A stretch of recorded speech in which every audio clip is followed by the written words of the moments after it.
As part of our geopolitics roundups every 6 months, we've followed the period of regime transition in the Republic of the Sudan. This came following the ousting of longtime dictator Omar al-Bashir in 2019. Under Bashir's 2+ decades of rule, the country experienced several different tumultuous phases, such as a stint as the leading host for Islamist terror groups, including preceding Afghanistan as the host for al-Qaeda and bin Laden, and a long-running on-and-off conflict in the south, culminating in the independence of the mostly Christian south from the Arab Islamic north dominated by Bashir's regime. Maybe the most notable tragedy, however, during his reign, and the one that garnered the most international attention, was the war in Darfur, the southwestern region bordering on Chad. The conflict between Bashir's regime and a series of rebel groups resulted in hundreds of thousands of deaths, but by far the most controversial part of the conflict were the Janjaweed militias. In short, nomadic Arab groups had a long-running feud with the sedentary population of the region. During the war, Bashir threw his support behind the Janjaweed, with the regime's rebel opponents also oftentimes being the Janjaweed's foremost adversaries. The militia conducted a systematic cleansing of the region, indiscriminately killing and exiling hundreds of thousands, actions later deemed genocide leading to international charges from The Hague against Bashir and the leaders of the Janjaweed militias. Bashir then attempted to integrate the Janjaweed into the regular Sudanese army, reorganizing them into the Rapid Support Forces. However, massacres in Darfur have continued to be cited even since the end of the war and the reorganization, with the Rapid Support Forces also expanding their control over the region to include private business interests, such as mining and other resources and infrastructure. At the head of the Rapid Support Forces is Mohammed Hamdan Dagalo, better known as Hemeti, a longtime Janjaweed commander who is one of the most foremost figures accused of war crimes in Darfur.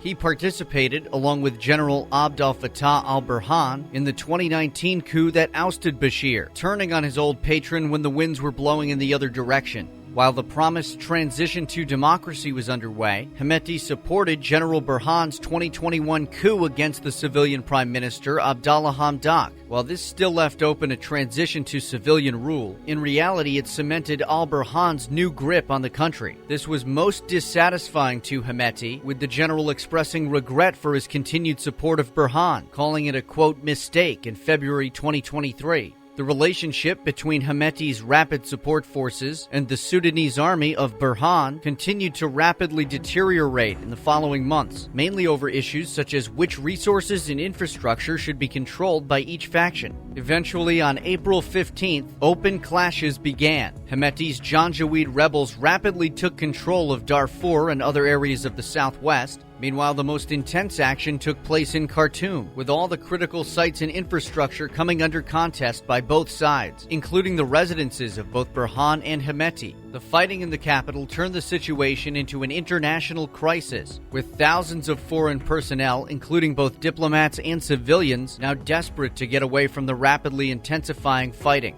This included several very serious incidents at the Khartoum airport involving international flights. Many countries around the world subsequently put together evacuation operations. However, with the fighting at the Khartoum airport, the logistics of evacuation were extremely difficult. It necessitated that the first leg of evacuations take place over land, a long journey to Port Sudan on the Red Sea coast, which thankfully does not require the crossing of the current front lines. So far, the fighting itself has been indecisive, and it remains to be seen whether this will be a rapid conflict or if it turns into a drawn-out civil war.